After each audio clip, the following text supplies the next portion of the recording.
So my name is Erica and this is Amelia, and we are grade 12 students from Dr. John M. Denison School in Newmarket. 2016 was a year of great change for our world. Our globe is facing serious environmental threats, changes in political leadership, and detrimental social issues.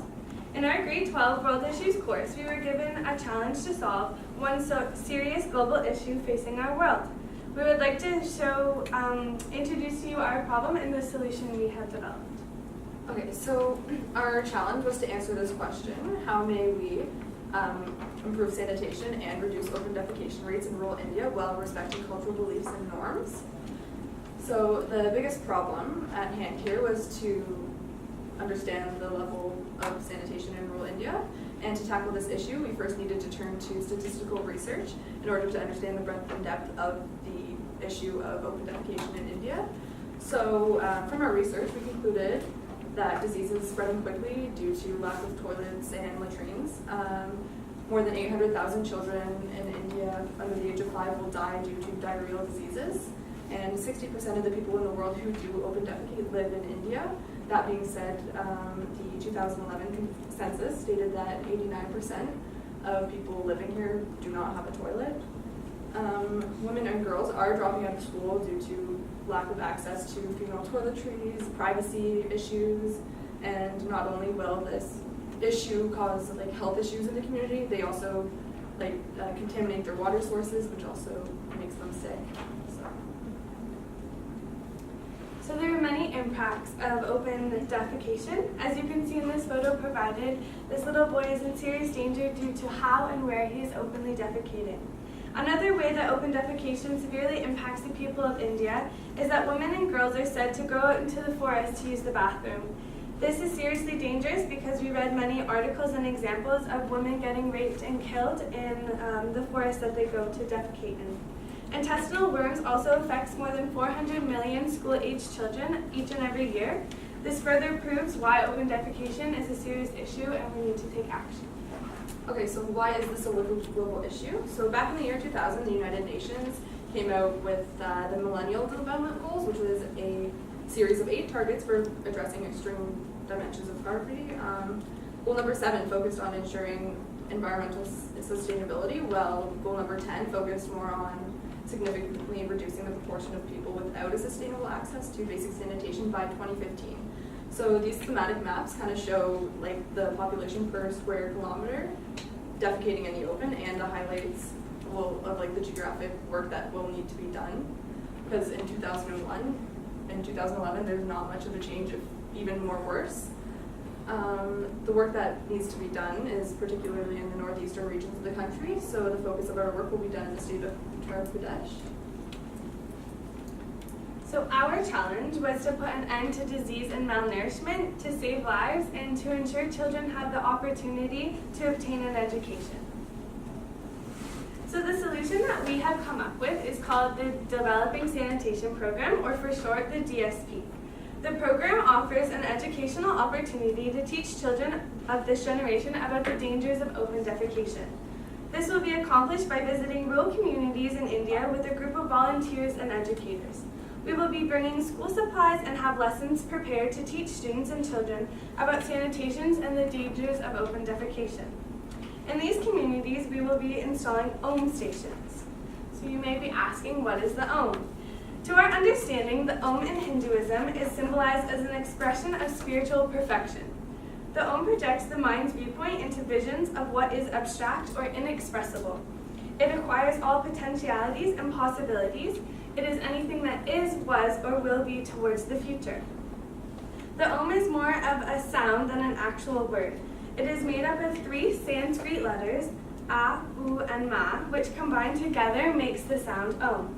This sound is said to be the one sound that makes up the world and contains all other sounds within it. When making this sound correctly, it can resonate through one's whole body and into the center of their soul. Overall, we believe that the Om is a sacred symbol to Hindus, and by labeling our product with such an important symbol, we believe we could build a spiritual connection between our product and to a cleaner and more pure life. Okay, so an ohm station is basically like a latrine facility, like here a prototype, that anyone can use at the price of $1 ohm dollar. Now, how might you earn the ohm dollar, you ask? Well, joining our after-school program, you are eligible to start earning the ability to use a sanitary latrine. In this program, we'll be teaching students how to properly use the latrine and the benefits of the sanitation. In addition to learning the benefits, they'll also be learning the dangers of open defecation and that using or defecating in the open can highly increase the risks of disease. The information will be accessed through these booklets, basically, available to the students to take home and share with their families. The prototype booklet is printed in English, but it can be translated to the proper dialects through working with leaders in the communities, educational leaders. When a student comes to the program after school, they're awarded $3 ohm dollars for the use of themselves and to share with their families. Also, throughout the class, they'll be given opportunities to participate in activities and also earn more ohm dollars. You might be wondering how the ohm station works now. We only have a prototype here, so it's obviously not to scale, but these stations will be mapped all across the communities for people to access them through ohm dollars. So every station will have a ticket box. For those who wish to use the station must insert $1 ohm dollar. And they'll be also maintained and kept clean by volunteers to make it a much more sanitary station than the public latrines. So as any prototype, we foresee to encounter many challenges along the way. We encounter the challenge of establishing a non-profit organization to gain funds from people all around the world who will help to donate to the people of India. We also may come across the problem of finding methods to reach out to people to share our organization with individuals. Once we do find enough people, we hope to provide them with enough knowledge and information about the program so it can fully flourish to different nations. We also foresee having the challenge of accessing enough funds for the development of the latrines and educational programs and materials within the schools. And finally, we may foresee having challenges of advertising to seek enough volunteers, but once we do, we hope to implement them and get them completely organized within our program. So how will we measure success? So we'll be measured by keeping a report of how many ohm dollars are distributed to the people of the community and how many are tracked in the ticket boxes, basically, which can be a volunteer in charge of counting the dollars, finding out how well the system is working. We can also survey the people of the community prior to implementing the system and about their views and beliefs on the issue and even the program itself. And then maybe a year after use, the program will put out another survey for the people. Success can also be measured by tracking the open defecation rates among the population over a period of time and after the program is in play. So that's all for us. Throughout our studies, this project has highlighted the need for creative solutions that engage people at the community level. Thank you for taking your time and listening to our pitch.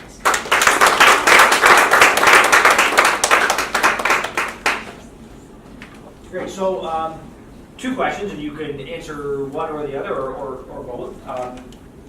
Interesting. So, I really liked your challenge question right from the start, because you said, here's our problem, but also here's a constraint that you have to work within, is that how do you respect the cultural values of these people? So, first question, we in the West have a very particular way of thinking about this problem. Like, it's not very private. We hide away. What, if anything, did you find out about the way people thought about hygiene and defecation? And to what extent was it different from the way we think about it here in North America? They just think it's more like pure to not use like the latrines, because the latrines are pretty dirty, I guess.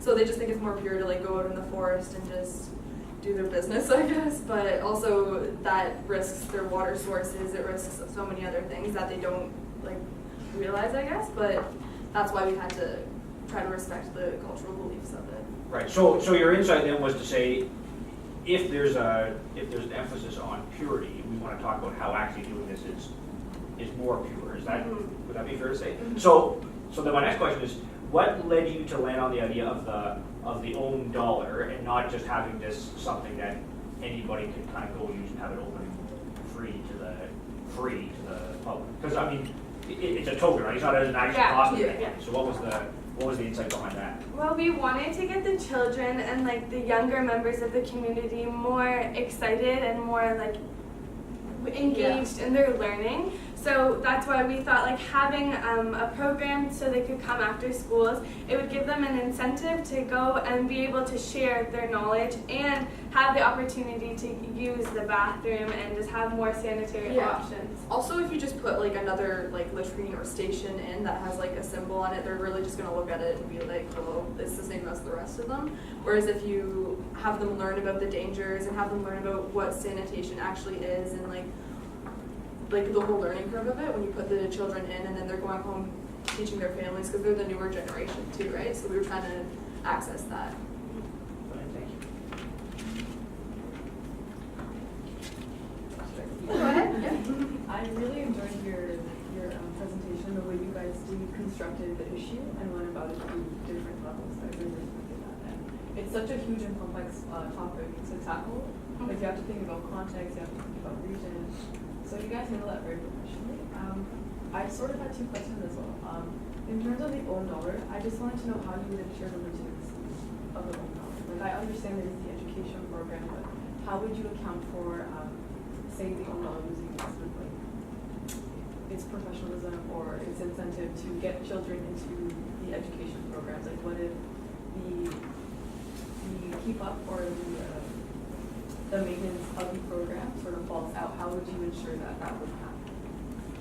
I think we're gonna get like people from the community to themselves, like educational leaders and everything in the schools to help advertise and get the students to want to join, and also like joining with other organizations like for funding and everything. And we thought about this because we would want to keep it within the members of the community, so it's not just another organization coming in. It'd be kind of like a gradual thing, getting the community working with it, employing members of the community, so it would be overall a change in the environment, but it would be helping the community along with its members. So more like a grassroots project at first and then slowly working its way up. Mm-hmm. The second, it wasn't really a question, but how would you deal with certain cultural members or religious leaders in the community having to associate with the own with like sanitation or education?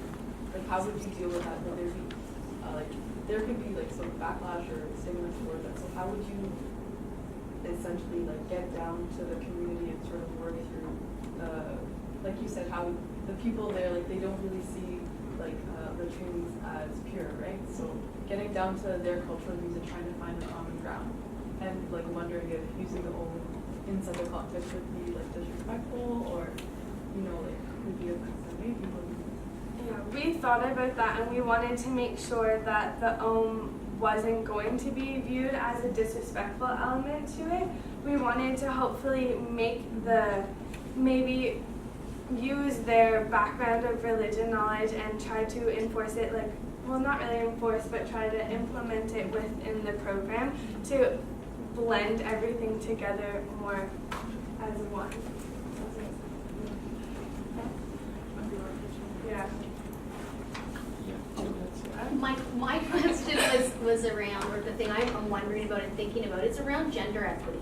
And I'm wondering, did you in your research think about, do girls and women have equitable access to education? Because that sounds, in the regions that you're looking at, because it sounds like that's the dominant platform that you were thinking about, you know, from that notion of how do we provide that basic education. So did you think at all about, will we be inadvertently disadvantaging or excluding girls and women, or did you have any thoughts about that?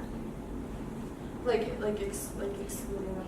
If your primary vehicle is schooling, where you want to begin the thinking and sort of transforming thinking, do you think that girls and women will have equal access to that education, or will they be kind of left out of the solution at all? And maybe they do. Maybe you found yes, they have equal access to education. Yeah, since we will be putting like the home stations in the communities, they will have access. Like one of them may be located literally right outside the school, so they will be now accessible to their daily school and their after school program.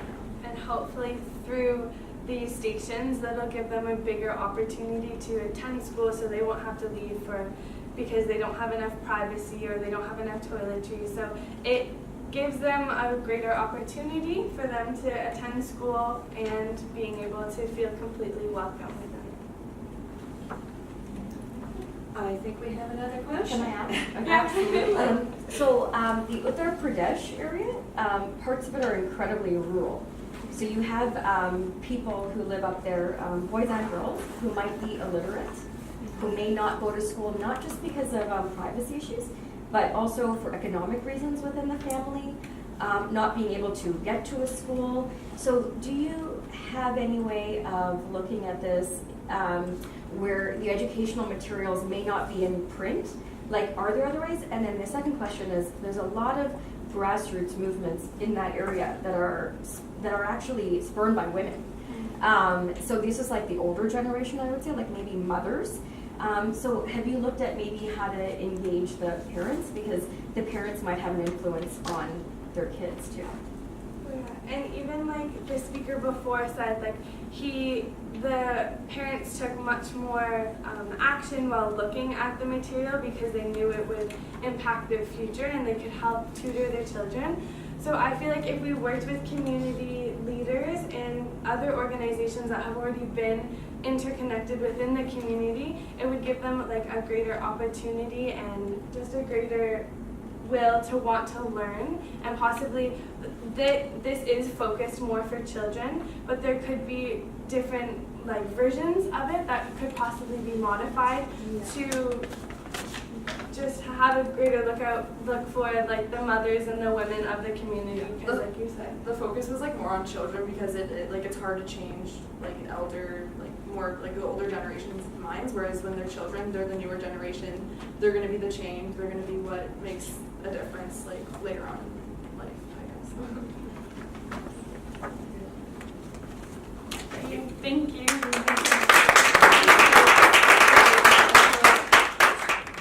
My issue is to focus on India's financial inclusion issue. India has a population that rivals that of China, China being the country with the greatest population at the moment. However, India will soon overtake this. However similar the population may be, we can see that there is a severe issue in India that is not present in China. And like I said, that is financial inclusion. Financial inclusion is basically the people's access to any banking services that is affordable and accessible.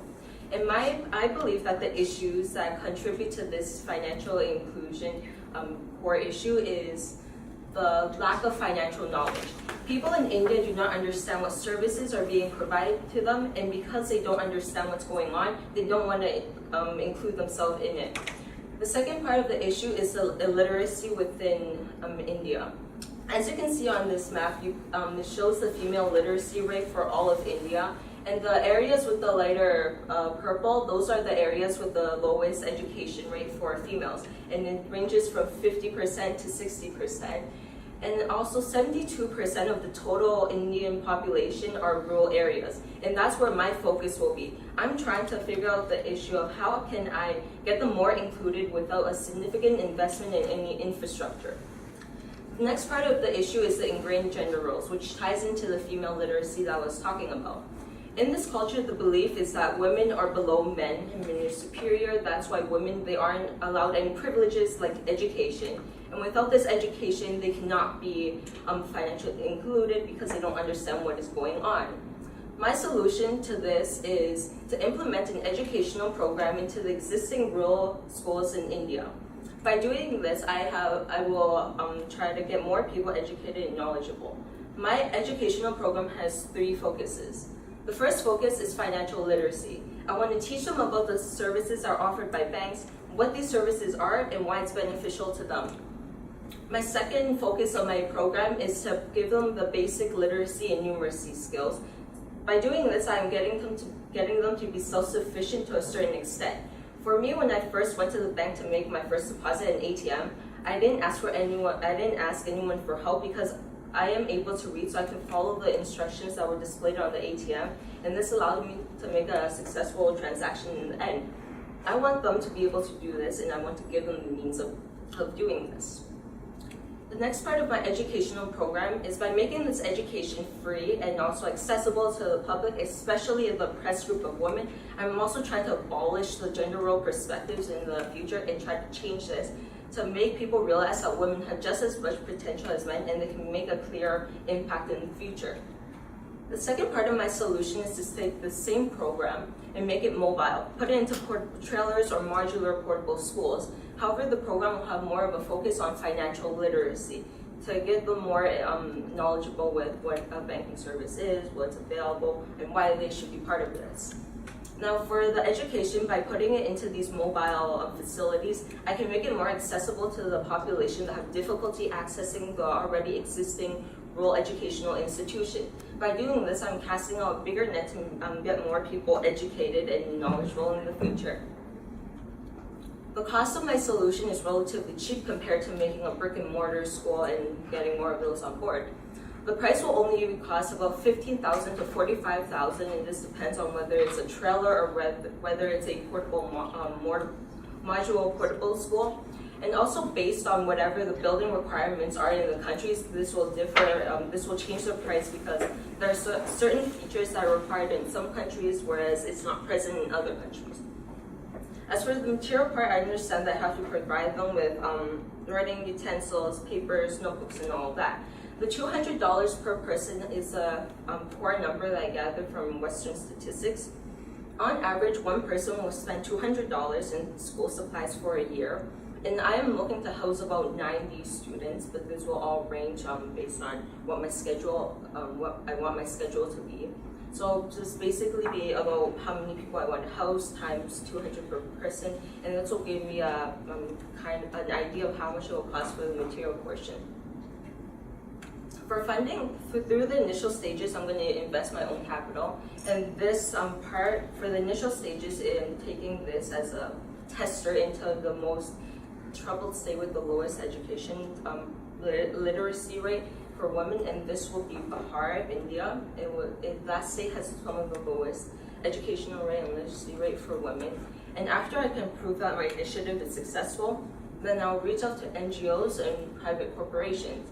One of the core NGOs I want to reach out to is the United Nations, because they are, like I said, the core NGO for many humanitarian issues. And my second one is Barefoot College. This is an NGO that is targeting education, and it's also established in India. One of the biggest issues with India and getting new initiatives in is the corruption, and this corruption creates an air of distrust among people.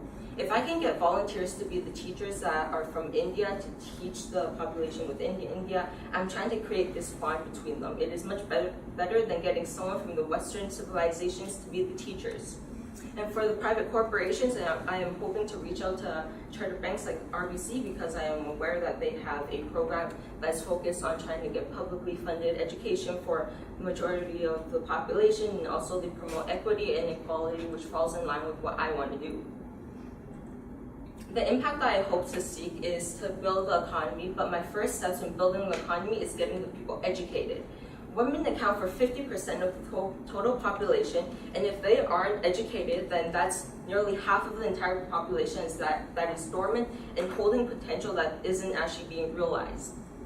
By building the economy, I can then build more wealth into the country, and by using this wealth, I can invest in infrastructure. And as you can see in the picture, this picture shows a slum dwelling.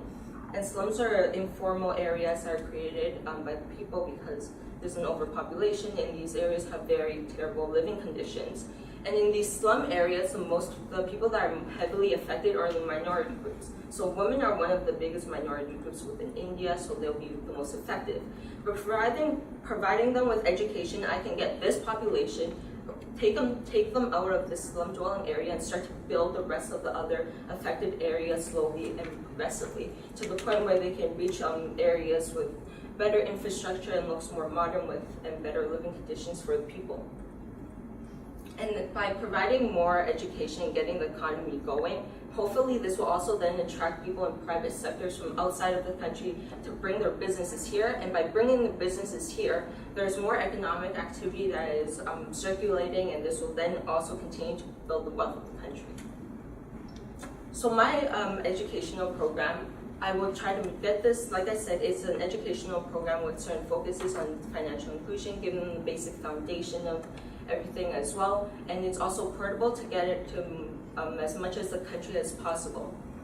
how I see myself as fitting is because I am preparing the customers for other companies' solutions. They may have solutions that are more high-tech, however, the people, they cannot use the high-tech solution if they don't even have any basic understanding to support themselves. So by giving them this education, I can now help the other people who have their own solutions to start making their, what they consider to be an asset but really is a liability. I can turn their liability at the moment into something more of an asset. So together with this idea, I hope that we can all work together and see a better future for India and their banking system. Thank you.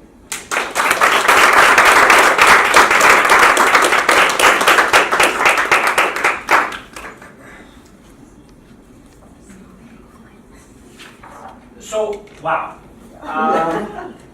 You said it yourself, so you cast a really wide net, and you've kind of taken us from a solution from, you know, all the way through the steps. You talked about the physical resources, you talked about what are the cultural things that you have to address. As you started this project, and you kind of had it on your last slide, so there's all these people who have apps and gizmos and things like that to get people access to banking. What was it that led you to say this is actually not the problem? It's further upstream in a sense. What was the thing you read, or what did you see, or what was the thing that brought you to that insight? So Global Solutions, at the beginning of this assignment, they provided a package with some of the sample questions, some of the sample solutions. One that I read was to get more people involved, they want to increase the number of ATMs. But then another piece of information I learned is that majority of the people in India, they can't even learn to pick up calls on their cell phones. So if they can't even pick up calls on their cell phone, what's the chance of them being able to operate such a complex piece of technology? That's why I wanted to go to the educational route. By providing them with this means and this self-sufficient sort of knowledge, then they can start moving on from this basic piece of technology to something more complex on their own. I have a similar question, and it's more just a how did you come to? I'm very intrigued by your idea about the mobile schooling. What was it that led you that sort of led to the insight there that this should be a non-permanent structure? What led you there?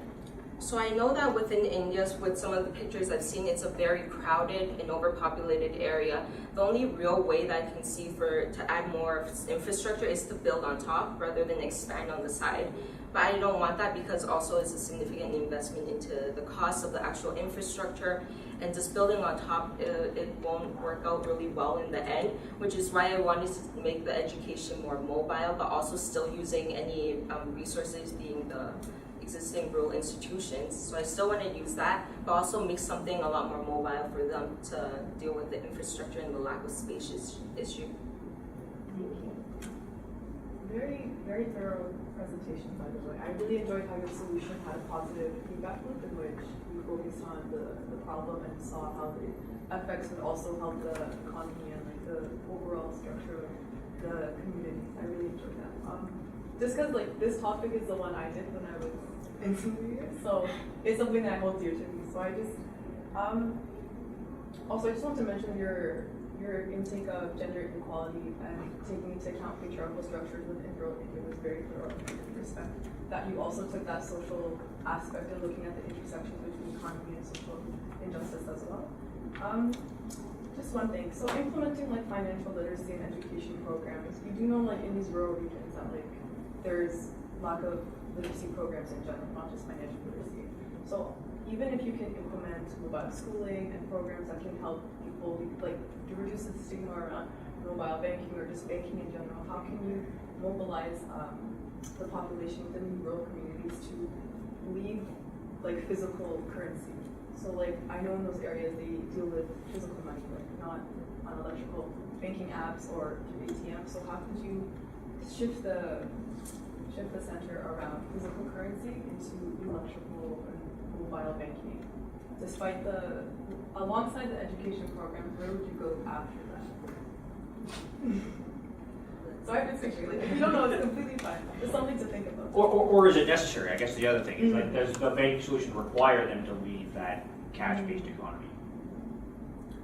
For me to see the economy build, then yes, they would have to leave the cash society because there's a lot of issues around that. For example, rats eating the money and also people stealing the money. But sorry, can I take a moment? Yeah, of course.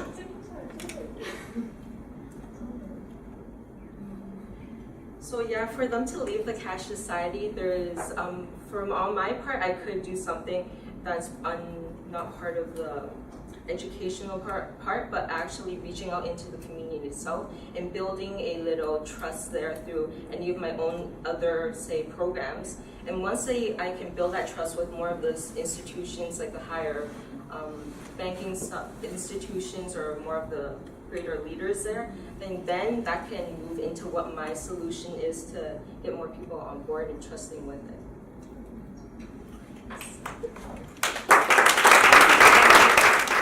Okay, so I am Brittany, And I'm Hannah. and we are for education in Bolivia. Okay, so our main focus of the problem was that how might we use education to increase the usage of sprinkles to eliminate iron deficiency in Bolivia. So our problem was anemia is 67% prevalent in children of 5 years of age. And some factors towards this is that the diet is abundant in carbohydrates, which means that there is a lack of nutrients from the basic food groups. Another factor towards this was that traditional cultural restrictions center on food production, such as avoiding uncooked foods and unprocessed foods. And then our last factor towards this was also the hesitation towards the acceptance of Western biomedical ideology.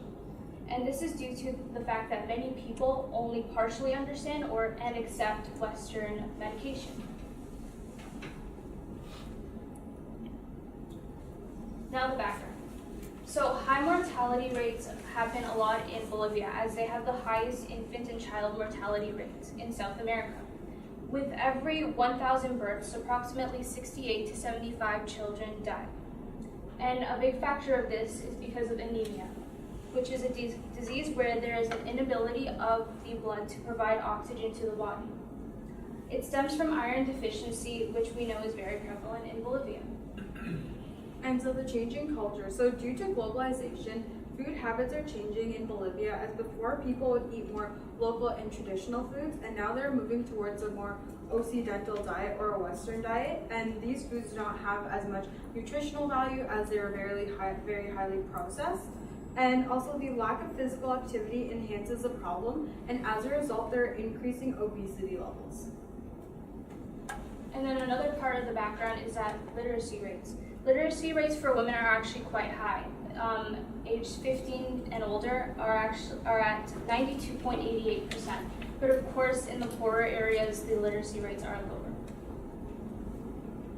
And so as we were doing our research, we came across the Bolivian government's action plan. So their program is called Programa de Nutrición Cero. So when you translate that, it's the Zero Malnutrition Program. And it was implemented in 2006 by the National Council on Food and Nutrition. And their target is children under the age of 5. And the reason why is because they're the most vulnerable populations. And specific objectives of this program are to improve access to populations' healthcare services, nutrition, food availability, and essentially eradicate malnutrition in children under the age of 5 years old. And some expected results are that the program has achieved a national consensus, and it's going to be approved as a law to ensure sustainability in eradicating malnutrition. And so while this problem has many benefits, there are some problems which we would like to address in the government's plan. So the first one is that there are no nutritional professionals. And this is a problem because there's no one there to provide information about making healthy lifestyle choices. And the second part is there's no education program in place, which means that there's no one there to inform caretakers and the general public about the issues surrounding malnutrition and possible solutions to eradicating it. And the third part is the poorly developed insurance program. So the insurance program offers mothers food grants and gives them a mix of healthy products, although mothers don't know how to use these products, so they often sell them. And so looking at this from an economic lens of analysis, we're going to talk about our rationale and the reason behind our solution. So our objective is to increase economic development in Bolivia. And the reason why is because annually Bolivia loses a total of $84 million in GDP due to vitamin and mineral deficiencies. So with this, there are many indirect and direct economic costs of malnutrition. So directly, it's a burden to the healthcare system in Bolivia, and indirectly, it's the loss of productivity. So childhood anemia alone is associated with a 2.5% drop in adult wages. Okay, and now from a social lens of analysis, we discovered that the poorest and most vulnerable populations are young children, but it's young children who come from low income and low educated families, which is why we decided to focus on that age range. And we want to focus our effort on eradicating malnutrition in children aged 2 to 5 to eliminate the problem at an early age. And some effects of malnutrition are that 27% of children under the age of 5 are stunted, which means they have low height for their age. 14% are underweight, and 3% are wasted, which means that they have low height and low weight for their age. Okay, so this is part of our solution, where we'll come in and we'll be the education seminars, and we will bring this. Okay, so first we will inform the audience about the issue, which is the issue of anemia and how it's developed through iron deficiency. And we'll also talk about the long-term effects of anemia and iron deficiency. Second, we will advertise and promote sprinkles. This will be through the easy usage of sprinkles and the benefits and possible results of it. Thirdly, we will use demonstrations done through visuals and verbal instructions. We will also show them how to use it, and we will tell them of the foods that they can incorporate in their diets to better them. Oh, but also with these seminars, we will also provide the caretakers with instructional pamphlets to bring home as a guide to use at home. But we will also be supplying them with sample sachets of these sprinkles to try it at home. We didn't really want to give them a lot or supply them with a lot because we didn't know if they were going to use them sufficiently. So they're just trying them out first. Okay, next we have the budget for the government's plan. So the government has a budget of $41,750,000, and this is for the Zero Malnutrition Program. It is focused throughout Bolivia, so the scope is national, and they plan to focus on 166 municipalities, ones that are very high and vulnerable in food insecurity, which we see as our priority. And so this is our budget plan for our education seminars. So first, as Brittany mentioned, the pamphlets. So they cost $44.99 for 100. And then the micronutrient samples. So if we locally produce them, the average is about 12 cents. And we're just using like 100 as like a rough estimate because we want to have around 100 people at every seminar that we do. So it's going to cost $12. The United Nations has healthcare volunteers stationed in Bolivia, so we're going to be working directly with them, and that'll be at a free cost. And the volunteers with the UN, they're going to be helping us to set up and run the program. And the rental space, we found a location called Hotel La Colonia, which is going to be an average cost of $90 to rent out the space. And then we have nutritional professionals. So we're going to be working with an organization called Project Abroad. And Project Abroad is a volunteer organization, and they actually have a special medical program established to help provide advice about diet and nutrition in Bolivia. And so our project is going to be financed by the National Council on Food and Nutrition. Thank you.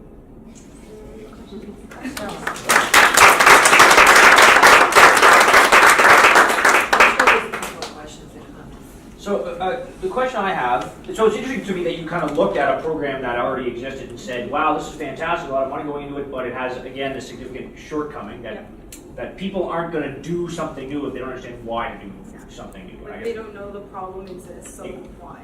So fantastic. So my question, when you looked at Bolivia, because you talked a lot about this specific cultural thing from Bolivia, specific challenges, but also specific opportunity in the fact that there's a high literacy rate. So all this big prologue to say, was there any, when you thought about how your education program would roll out, was there specific kinds of messages or specific things that you would do in the education that would that would target specific Bolivian cultural dimensions or things like that? Was there like a specific message that you would use or language that would have, I mean, not, you know what I mean, terminology or whatever that you would use?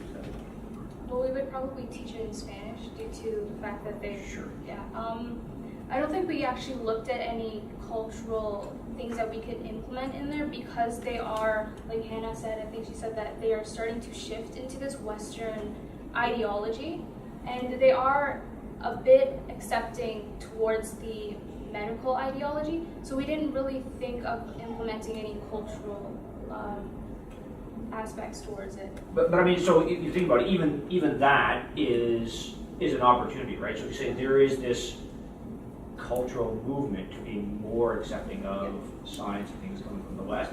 So that's something you can take advantage of, right? Like, this is what the cool people in the West are doing, which ordinarily would be something we probably wouldn't want to try, but maybe it's an opportunity. Yeah, and like as you said, like due to globalization, this is one of the reasons why it's taking place. So, due to globalization, like their whole like lifestyle and their food habits are changing, and that's not necessarily a good thing because now these diets like they have like a lot of sweets and sodas and they're empty calories, which they didn't have before. So instead, if we show them like we're like from a Western country, but like the perks and like something good, they probably would want to move toward that. So my question is around, you commented on one of the sort of shortcomings of the plan that's already in place. And I love the way you analyze that, like just to build on that you looked at a solution that's already sort of in play, but you sort of dug a little bit deeper. And you talked about a lack of nutritional professionals as one of the barriers to the existing plan.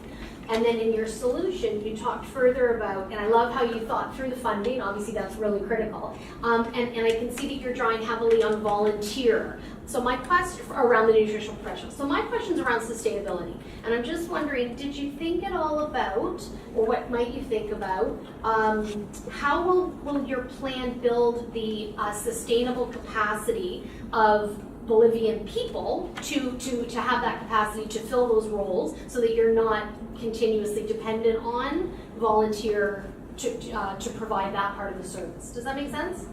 Kind of. Well, I think that like to get it started, we're gonna like rely on the volunteers because like Projects Abroad and the United Nations already have volunteers stationed there. But then we're definitely gonna work with the local communities and possibly like employ people if we see that like it would add like value, and maybe like we can start off with this, but then eventually like bridge off and like as the movement grows.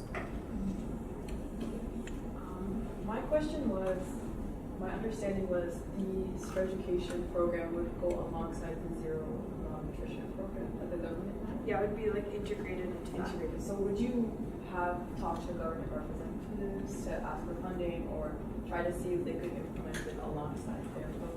Yeah, so it's financed by the National Council on Food and Nutrition, so that's a part of the government. So we're going to be working directly with this council, and we're going to be like the budget is right over here. So they have a budget of $41 million, which is a lot, but then as you can see, there's a lot of problems with it. So we're going to ask them, like we're going to show them like our presentation, this is what we want to do, we want to create educational seminars.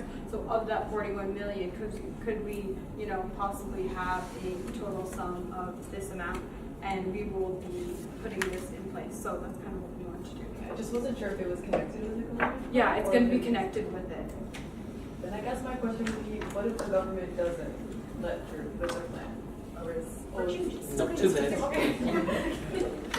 What if the government doesn't allow a certain amount of funding for this group? Where would you go for this program? Where would you go from there? Okay, so if we can't work directly with the government, we would probably want to work with another NGO or possibly like with the United Nations. Like we're only getting volunteers with them, but maybe like working directly with them for funding. But just because like the reason why we also chose the government plan is because it's already in place, so it's going to be easy for us to go there. We won't have to like start up a whole organization and this. We know that there's issues with it, so we're also like showing the government like this is like we like your plan, but like there's some problems, and we're gonna help you fix the problems.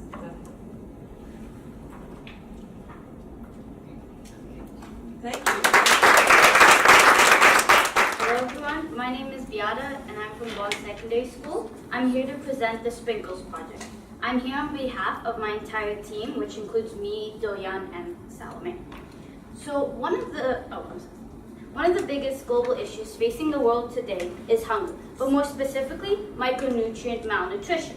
In fact, the World Health Organization suggests that the number of children with iron deficiency anemia is greater than 750 million. So how do we stop children from having anemia? The solution is the Sprinkles Project. The Sprinkles Project is a non-government organization that helps stop anemia with sprinkles. We believe we can help world hunger one sprinkle at a time. So what is sprinkles? Sprinkles are single-dose sackets containing micronutrients in a powdered form, which can be easily sprinkled onto any foods prepared in the household. In sprinkles, the iron is covered within a thin lipid layer to prevent the iron from interacting with food. This means that there are minimal changes to the taste, color, or texture of the food upon adding sprinkles. Other micronutrients in sprinkles include zinc, iodine, vitamin C, D and A, and folic acid. So, the Sprinkles Project will be starting in Kenya, where hunger and anemia are very common between citizens and children. More specifically, we will start in a small community called Luenda. Luenda is a market town in the western province of Kenya. The town has an estimated population of 14,000 people. One of the biggest problems in Luenda is micronutrient malnutrition. The Sprinkles Project decided to start in Luenda because of their problem dealing with anemia, and since they are a market town, it will be easier for sprinkles to be spread around the community since it will be sold in the market for citizens to purchase and use on their food. We believe to solve a global issue such as anemia, we need to include areas that suffer from anemia and let them be part of the solution. This is why sprinkles will be manufactured by the local citizens in Luenda for a profit in a clean facility provided by the Sprinkles Project. We believe that the manufacturing of sprinkles should be for profit since we want to decrease the poverty rate in Luenda by allowing them to earn a decent wage while working in these factories to produce the sprinkles, as well as have good clean standard workouts and breaks in between shifts to ensure that safety and efficiency is maintained. So the Sprinkles Project will partner up with local citizens and local markets to help with the distribution of sprinkles to end users. We will be negotiating deals with local markets to provide them with sprinkles to sell in their market and earn themselves a profit.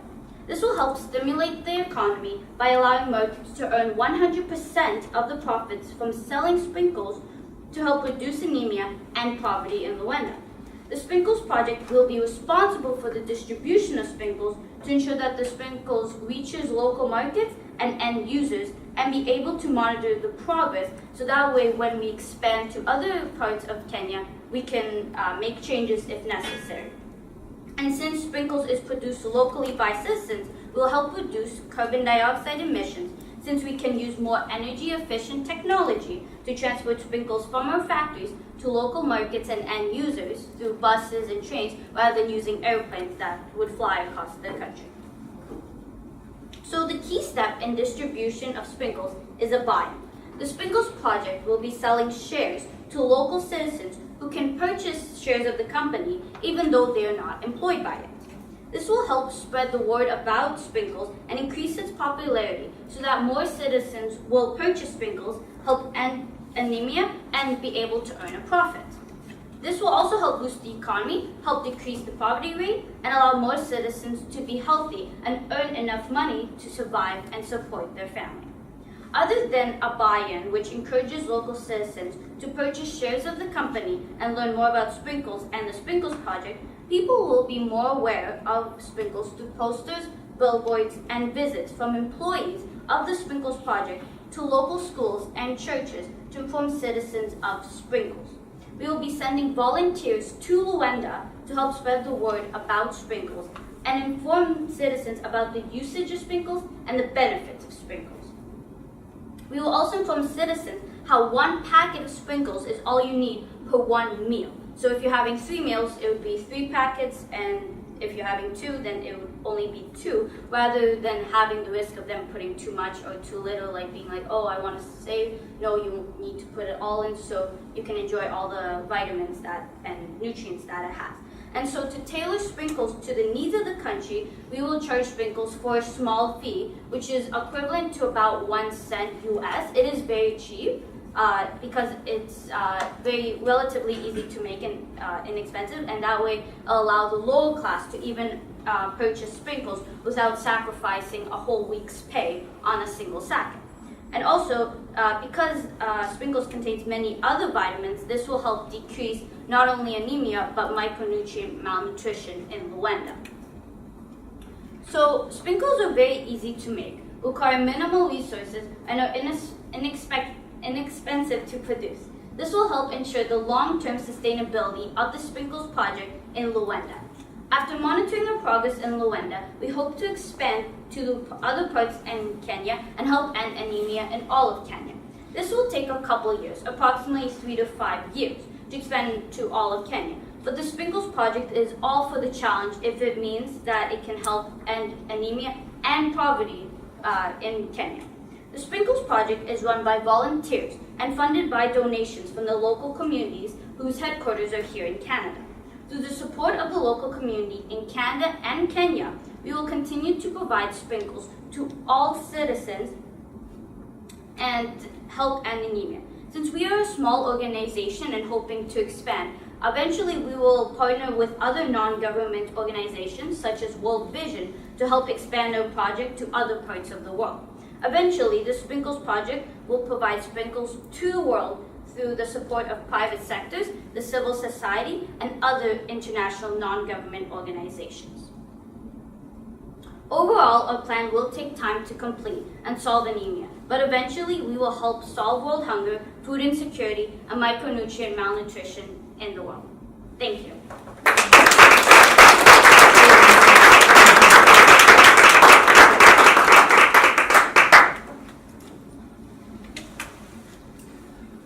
So what was it that led you to this insight? I'm going to ask the question in a different way for different groups, but that led you to the insight of not just saying we need to get the sprinkles into people's hands, but they need to do it for themselves. Well, we will, as a Sprinkles project, we believe that if we want to solve world issues, we need to get the parts that are suffering involved in it. If we're just, because we've seen like these projects before and the failures of them, how, like for example, Tom's Shoes, they're doing 1-for-1. They're helping provide shoes, but it's not really solving the world issue because Africa is still suffering through less shoes. So we want to involve the local community. We believe that if the local community is involved, they'll want to solve the issue. It's not that they're too poor. It's not that they're starving. It's that they just don't understand how much of it. They don't understand their impact. They don't understand their worth.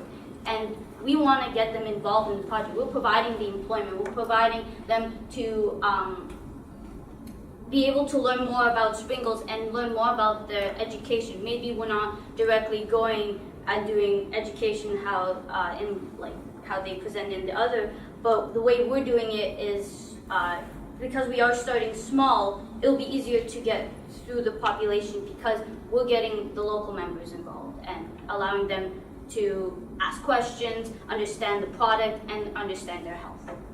And one other question or comment? I really liked how you incorporated the marketing culture of Rwanda and how you looked at the economy aspect as well. My question is, in terms of lower income families, how are you going to account for those lower income families that can't afford food to begin with? So with the Sprinkles, project, of course, like you sell it to the market or you sell through the market to the community, but what if these individuals can't find food in the first place? How would you account for those lower income? Well, the thing is that it's not really that people are living off zero money. I believe that like everyone, even the poorest of the poor, still have money. They just maybe haven't used it in the best way or are not using it in the most appropriate way. And so the way we're going to account for those low-income families is, well, to start off, Sprinkles is very affordable. It is it's about equivalent to 1 cent. But if it is a problem, the main thing we will do is we are still providing employment, and with the employment and the shares they will purchase, which means if it'll be a little bit more wealthy. But with the employment, we're not looking for those exceptionally skilled people, because sprinkles is relatively easy to make. So we will be able to provide them with employment for the lower class families. Especially we're focusing mostly on women who maybe have a smaller role in the family, because we know that men work while women take care of the family. With this project, we'll provide them the standard work hours so that they can care for their family while also earning enough money to support themselves, and through this they'll be able to afford sprinkles and help their families out.